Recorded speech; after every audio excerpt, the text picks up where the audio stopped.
Good morning. Welcome to this year's Middle School Cum Laude Assembly. Please place your hats and all other belongings below your seat. Please stand for the arrival of the official party.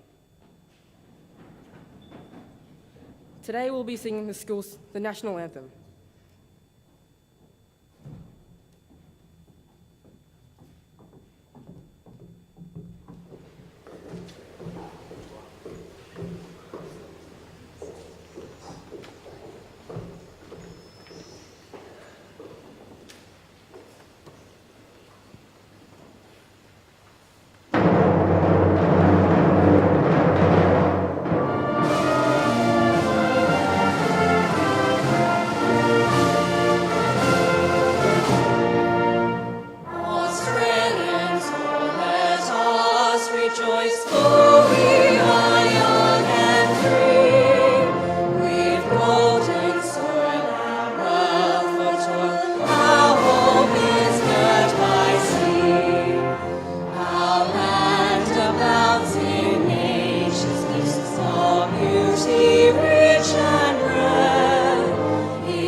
Good morning, everyone. Please take a seat. Good morning to staff and to students and to those watching the live stream this morning. Thank you for joining us.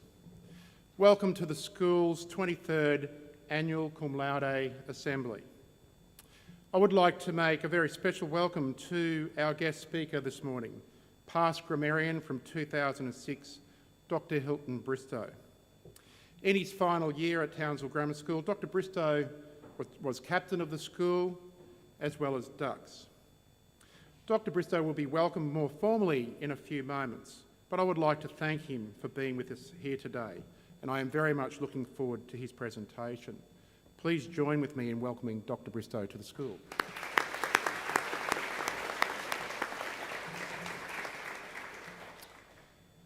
The prime purpose of our school is the development of your intellect in all its dimensions: social, cultural, moral, spiritual, emotional, and physical. With this purpose at the core of our teaching and learning, education should prepare you to become independent, informed, and responsible citizens, and to empower you to deal with the complexity, diversity and change evident in an increasingly globalised world. As a school community, it is imperative that we empower our students with a love of learning and a healthy spirit of inquiry, by which the young men and women in our care will learn the skills to not only access knowledge, but also to apply it in an increasingly globalised and complex world. It is my view that this environment exists at Townsville Grammar School. Through a very thorough program of philosophical debate, strategic development, policy development and implementation, student and parent liaison, revised organisational structures and staff development, a forward-thinking and progressive ethos has been established at TGS. An environment has been created in which students are challenged to apply themselves to their learning, strengthening the ability of staff to deliver differentiated academic programs that meet the needs of students. This is all within a framework of traditional school values. In doing so, a stimulating, balanced and inclusive educational environment has been provided where you feel comfortable to take appropriate risks to challenge your intellectual, physical and personal growth. The purpose of today's assembly is to unashamedly celebrate academic excellence and the virtues of hard work and scholarship. The school's academic charter identifies the importance of an environment where learning and scholastic achievement are highly valued. And above all else, an environment where it is okay to do well. For me, I don't think we can ask any more of you but to do your very best. But at the same time, we should never expect anything less. The Cum Laude Awards are an important and integral element of our academic culture, and it is important that we savour and celebrate success. This morning we have the opportunity to acknowledge students in Years 7 to 9 who performed at the highest academic levels throughout Semester 1. I offer my congratulations to not only the awardees, but I extend my sincere thanks to those who provide significant assistance to the students as well. Parents, families, and our school staff, who do so much to ensure that the students here today are able to achieve their very best. Congratulations to all. Thank you.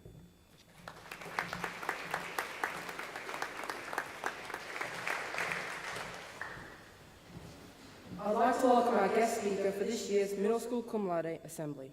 Dr. Hilton Bristow is a past grammarian with an extensive list of academic accomplishments at this school and in his further studies. Dr. Bristow had a successful final year at grammar. He was the school captain, the Ducks of the school, achieved an OP1 and was involved in many co-curricular activities. After graduating from TGS, he studied Bachelor's of Engineering, majoring in mechatronics at the University of Queensland, and was recognised for his academic excellence, receiving the University's Medal and the EPSA Dean's Excellent Medal. Dr. Bristow completed his doctorate at QUT with his PhD thesis, The Representation and Registration in Computer Vision. He has published numerous academic papers and has worked in the US as a robotics engineer, developing vision systems for all self-driving cars with Uber and Aurora Innovations. Dr. Bristow's name may be familiar to some students and teachers. His mother, Mrs. Bristow, was a maths and science teacher at the school, who finished grammar as a staff member last year. We are very excited and grateful to have Dr. Bristow come back to grammar and speak with us today. Please give a warm welcome to Dr. Bristow.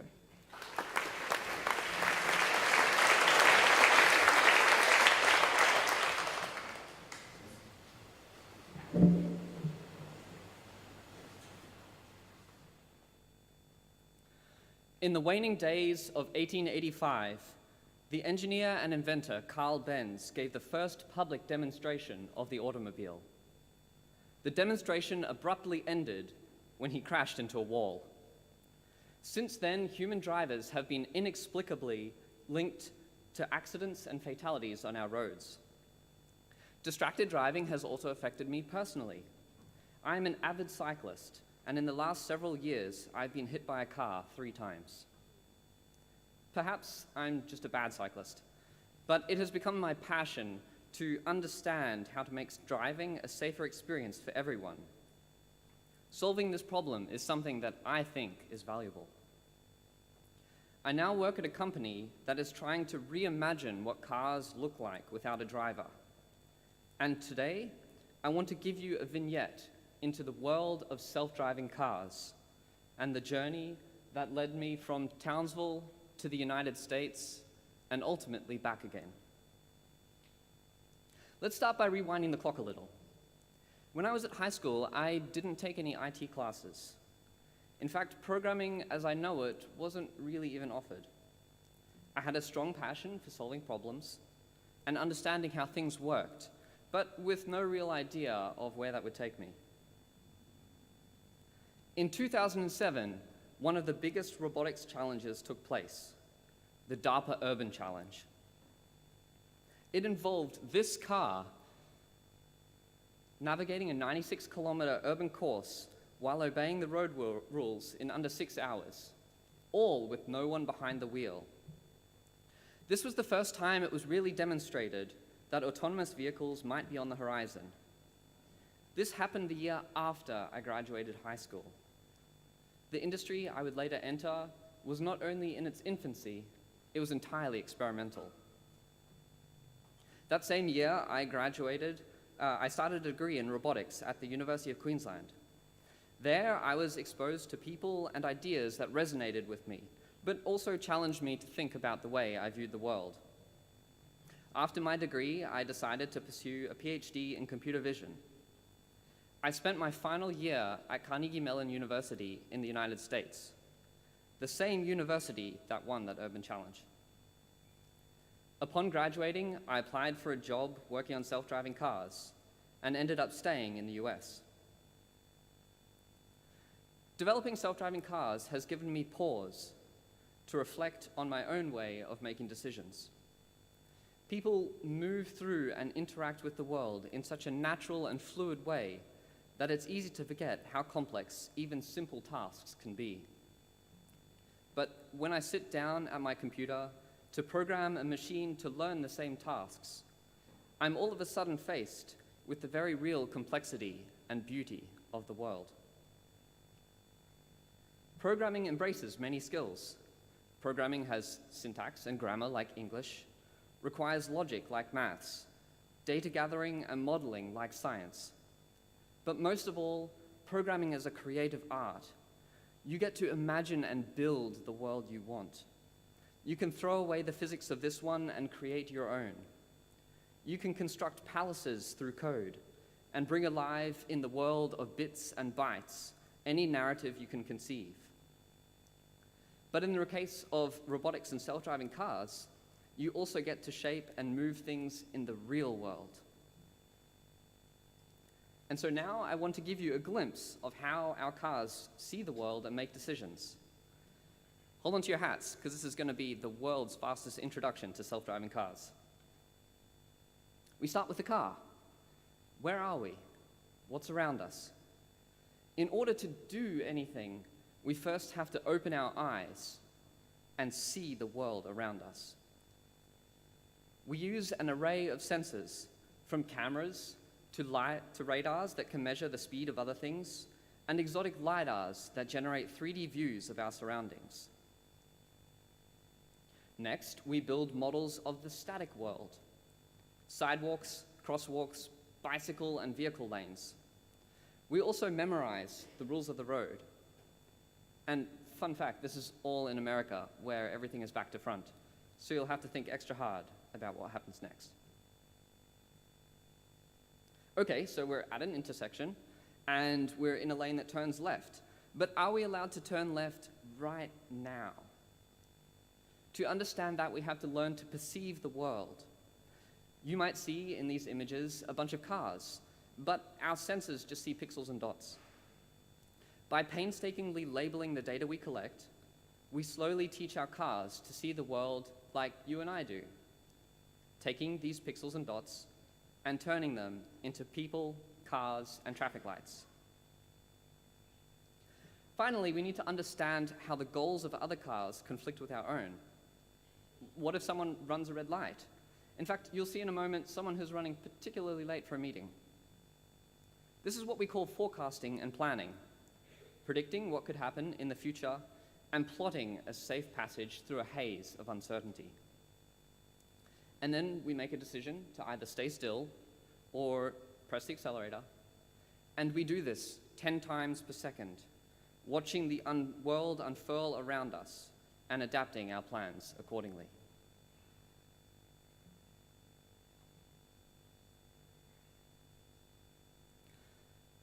When coronavirus first rocked the world, we had to adapt our plans at a much larger scale. We parked our fleet of cars and shifted to working from home. In early March, I was graciously allowed to come back to Australia. I bought a ticket for the next flight, packed a bunch of computers, the bare essentials, and a few rolls of toilet paper. And so I stand here before you today, 9,000 miles from home, literally wearing my father's clothes. In fact, this is my first public address since I last stood in front of an assembly as school captain in 2006. Being academically driven opened pathways that got me to where I am today, but that drive also has a downside. It's ingrained a fear of failure, which can sometimes leave me paralyzed at the thought of doing something new. I barely slept last night in anticipation of getting up on stage here today.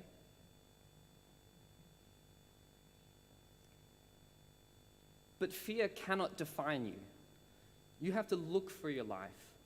Although the dream you have today may never come to pass, life has its way of presenting you with new opportunities. And you are an active participant in making your own future. Finding solutions that make driving safer is valuable to me, and you need to find what you think is valuable. You should all be really proud of the award that you have received today. The world is out there waiting for you, but maybe not in the ways that you expect. The things you study and build and teach may not have even been invented yet. So your goal should be to think about interesting problems, create new ideas, and bring joy into your own life and the lives of others. Who knows where the road will take you?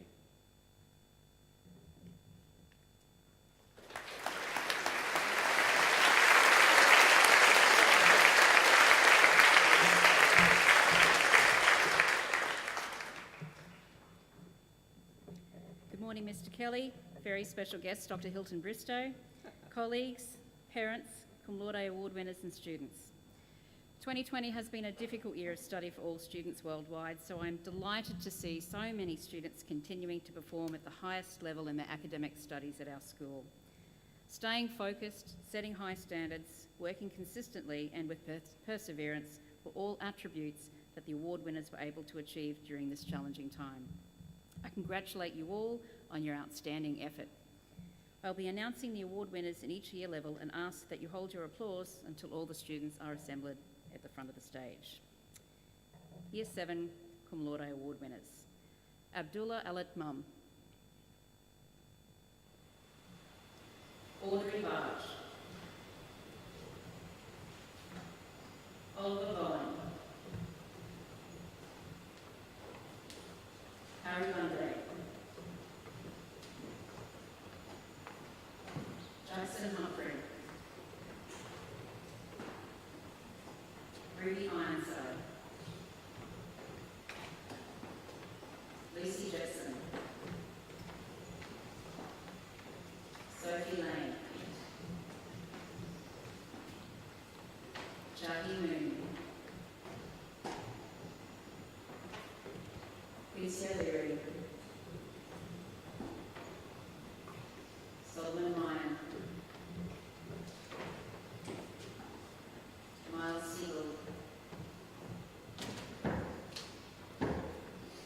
Ava Rosalie.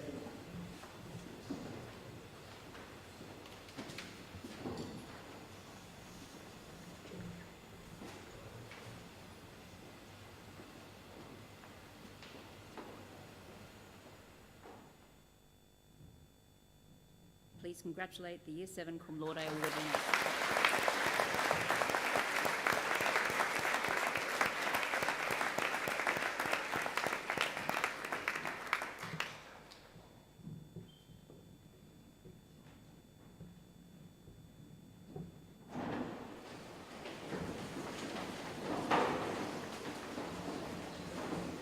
Year 8, Cody Bastian. Dylan Perry. Jonathan Davis. Jet Wilson.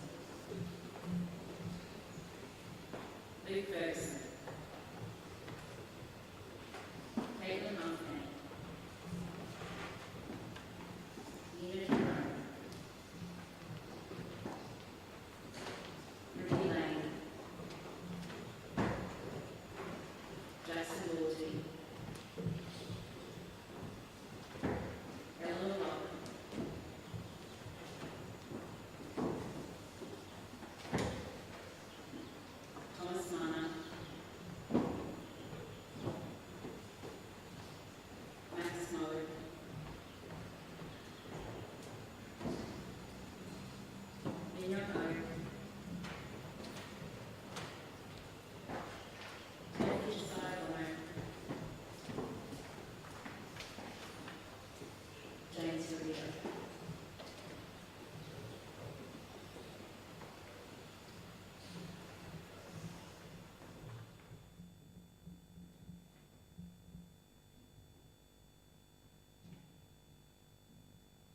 please congratulate the Year 8 Cum Laude Award winners.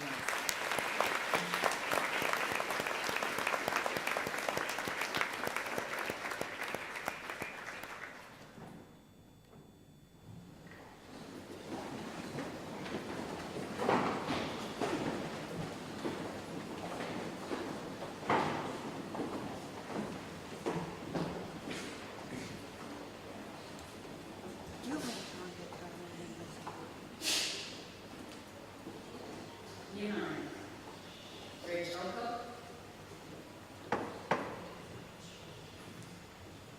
Samuel Andrews, Alani Kawala, Max Lashaw, Christy Green, Samara Coates, Madeline Orange, Justin Crane, Oscar Daly, Ewan Evans, Katie Gordon, Jonathan Canary, Sulshana Lankathalika, Liam Ewan, Kate Perotti, Joshua Bletto, Arjun Cash,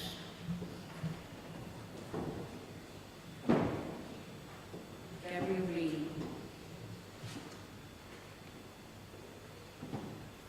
Thomas Rimmer, Kaylee Robertson, Alex Dow, Drea O'Day, Matthew Watson, Benjamin Wong, Sangwon Yun.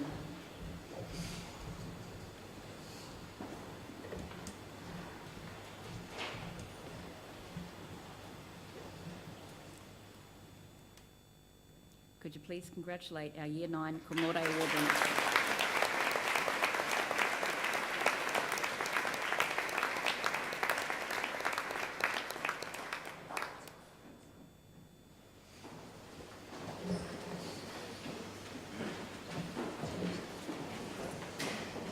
Just to break those chicks, we will stay for us as well.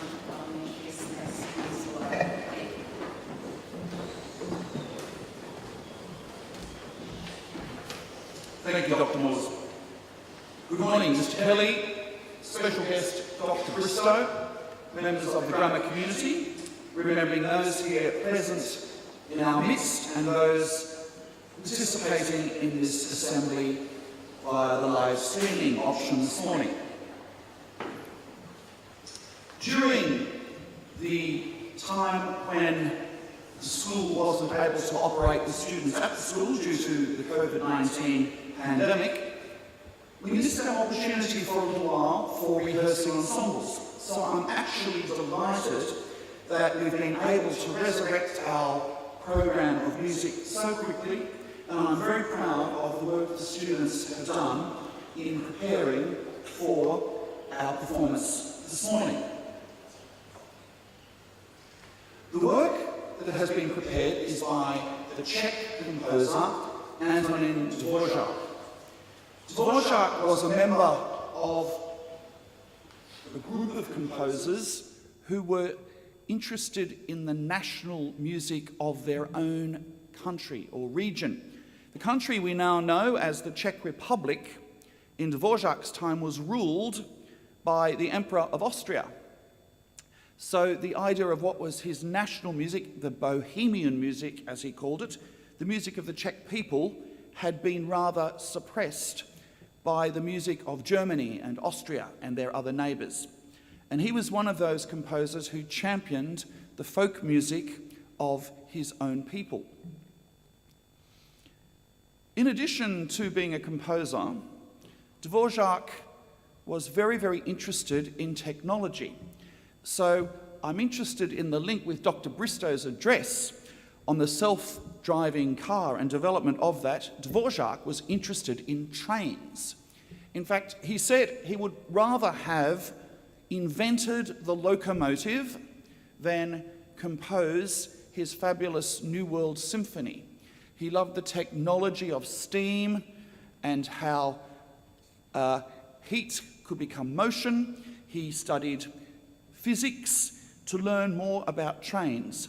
And that intellect he also applied to his music.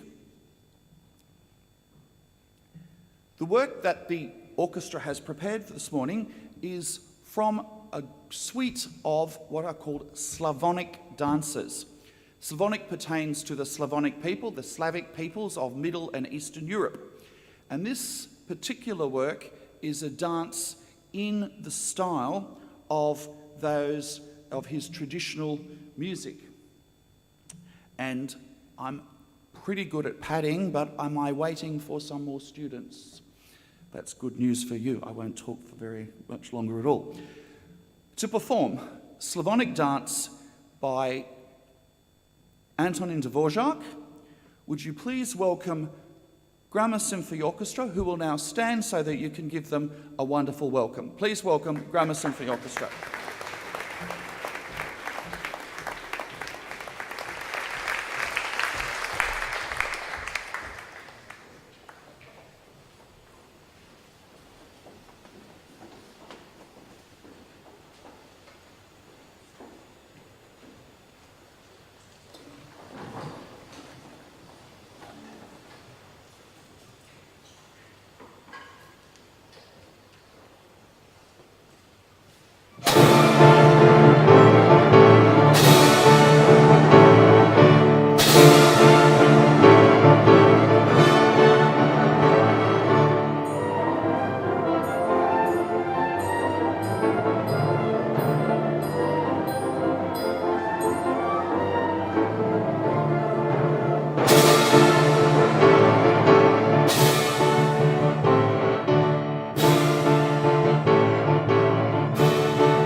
Cum Laude Award winners. Year 7, Shirav Ahuja.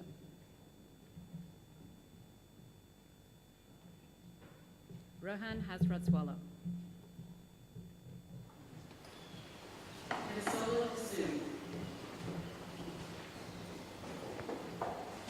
Emma Wong.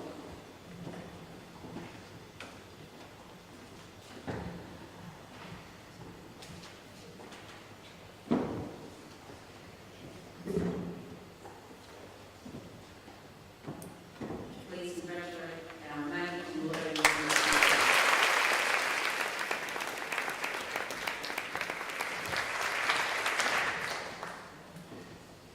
Year 8, Kristen New Jersey.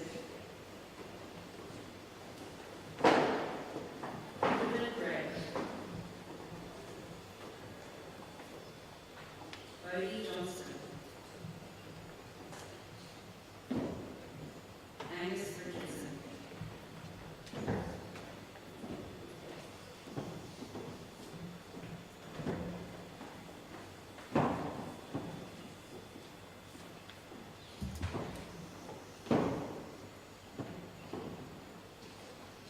Now, year 8, magna cum laude winners.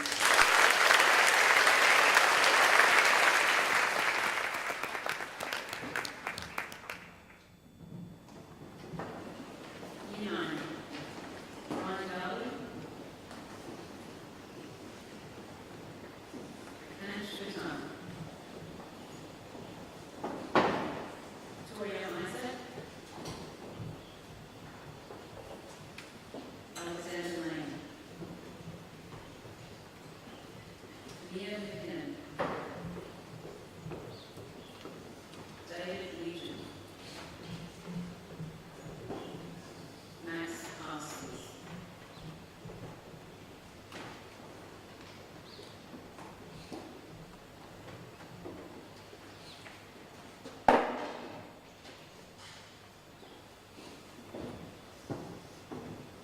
Now, year 9, magna cum laude award winners.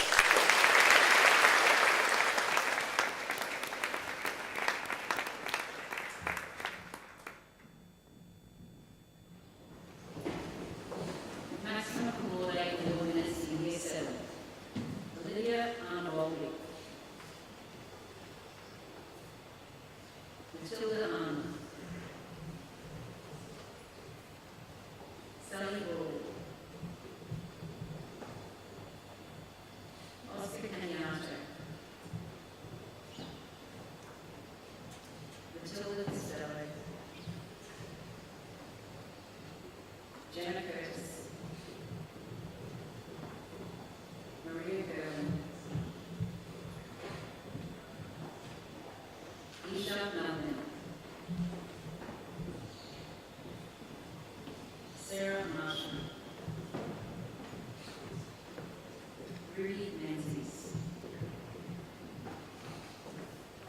Zara Moore. Jenna Morris. Isabella Morris.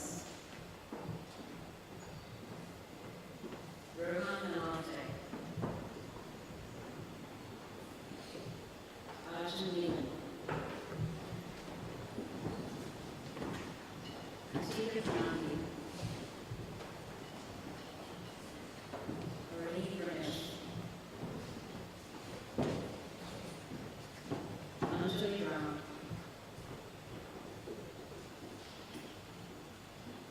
Leanne Richardson. Erica Round. Sophia Shaw. Christopher Taylor.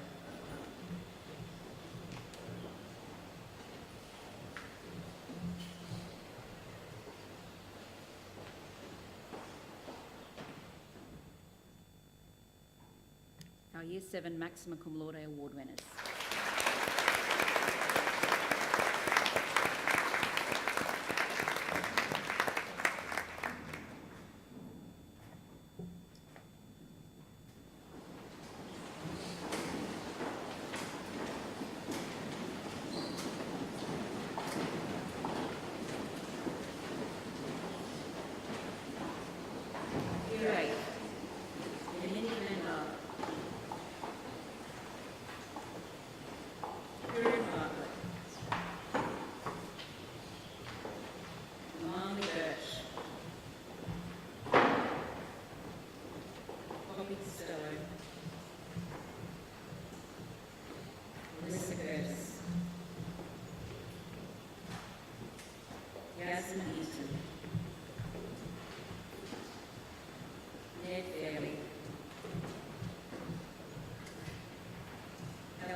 Grace Harding, Naomi Kutash, Anna Rumalia, Ted Muller, Jasmine Lusamba, Asha Patel,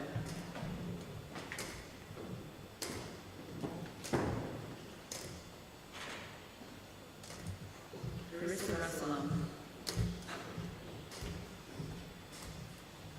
Vivian Rowe,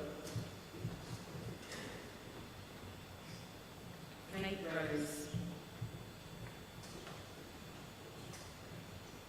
Agnes Basin, Inasi, Ruhansi Vimalesh,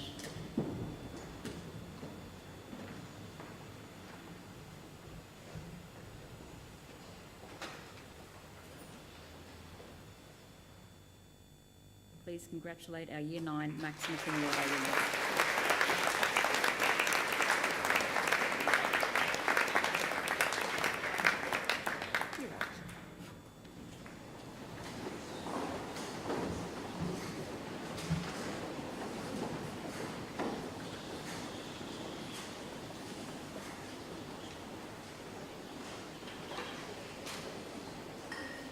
Year 9, Elsa Baker, Isabella Baker, Freya Bobble, Georgina Bruce, Sienna Caniato, Drew Palmer, Skylar Corliss, Nils Hammond, Philippa Darling, Paige Dreyer, Nina Fung,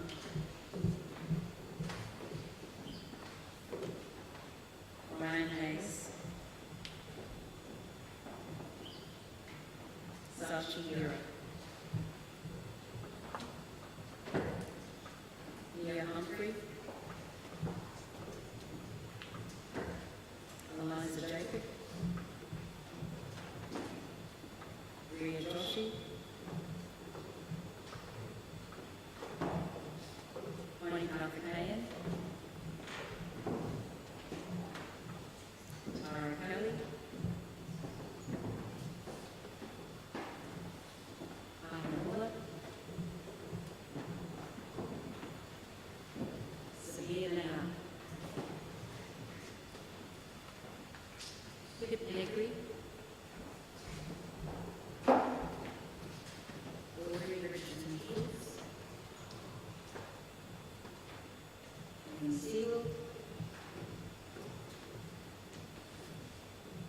Anne Gornhouse, Ella Wackenfeld, Evangelos Louise, Margot Zolvika.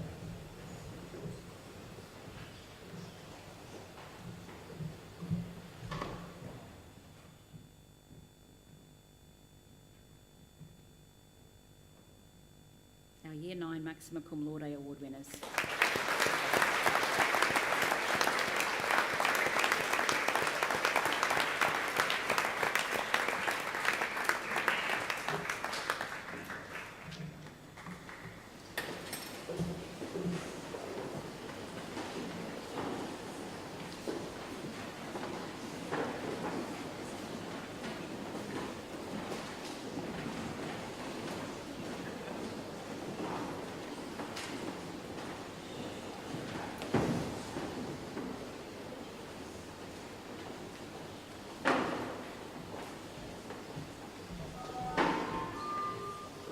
On behalf of the TGS community, I would like to thank Dr. Bristow for taking the time out of his schedule to come and speak to us, particularly in the midst of a worldwide pandemic. To hear from someone who has gone on to great success is always inspiring. So thank you for overcoming your fears to give us a wonderful insight into your highly complicated career. Like Dr. Bristow, we may not know what jobs are available to us when we graduate. Therefore, we need to celebrate new ideas. Congratulations to all students that have received an award today, and I will keep your words in mind, Dr. Bristow, as I come towards the end of my schooling. Please put your hands together again for Dr. Bristow.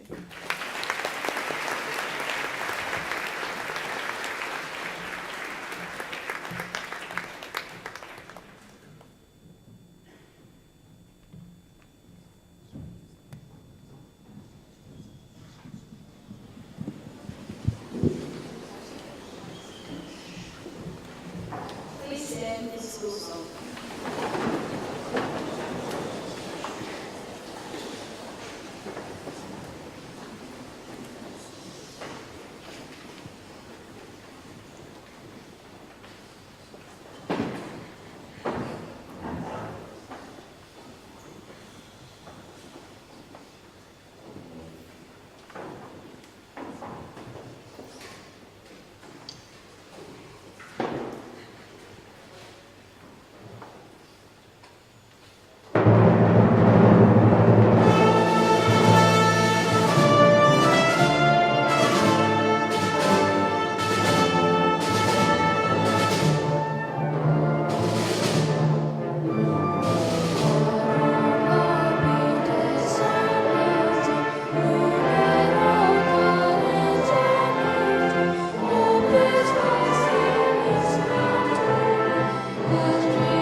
This concludes the middle school cum laude ceremony. Please stay standing for the departure of the official party.